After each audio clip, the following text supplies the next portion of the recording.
Hello, here I am in Seattle, Washington. I'm at Pike Place Market, and it's a smorgasbord of food to choose from. Let's go back to inside and look at the spreadsheet and the PowerPoint for today. This is my third week in a row on the road. I haven't been home since early February. It is February 23rd right now. This week I was in Seattle, and as you just saw, I was in Pike Place Market where there's lots of things to eat, but I did very well. I did not eat too much. And since I was here for work, we had our usual happy hour, which I could have indulged more than I did, but I didn't, so I'm good. I did have one little weakness. I had club level access again, and they have desserts there every night, and one night, for whatever reason, some cookies looked really good, and I had 2 of them. If I had only one, I probably wouldn't even have mentioned it, but I had 2, and they weren't really small. They were not the biggest cookies, but not the smallest ones either. But they looked good. I wanted them. I asked myself the questions, what was more important, these cookies or healthy weight? And unfortunately for me, the answer came back, I really want these cookies. So I ate them. They were there every night, but it was only one night that I ate them.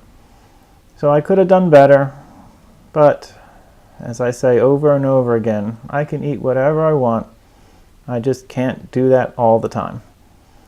So that's the way it is. So let's look at this week's PowerPoint.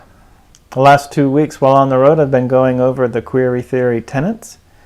And this is the last one that I introduced back in week 2, tenet number 3, which is, it's not what you eat, but how much you eat.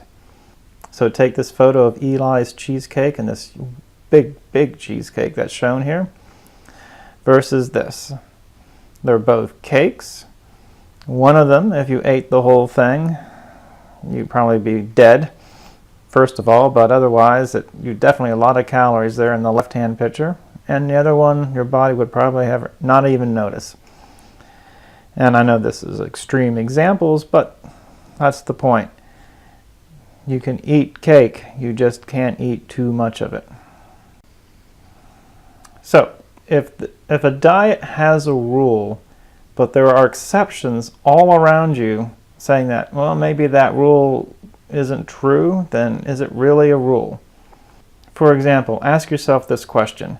Is there anyone I know who is thin and eats bread, pasta, desserts, full sugar soda, French fries, potato chips, just to name a couple? There's a lot of diets out there that will say, avoid these things. You should avoid them at all costs. Otherwise, you will gain weight. You will never be thin if you eat these things.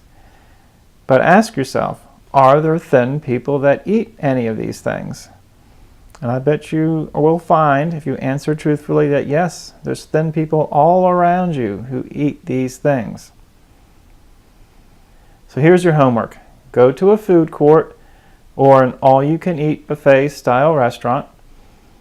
Observe what foods the overweight individuals are eating. And also observe what foods the thin individuals are eating. Then try to determine, is there any food that only the overweight individuals are eating? And try to determine if there is any food that only the thin individuals are eating. This is something that everyone's been trying to figure out and tell you what to do, is eat this, don't eat that. This is how you get thin. This is how you get overweight. Well, go out in the world and observe for yourself. Is there any food that only overweight people eat?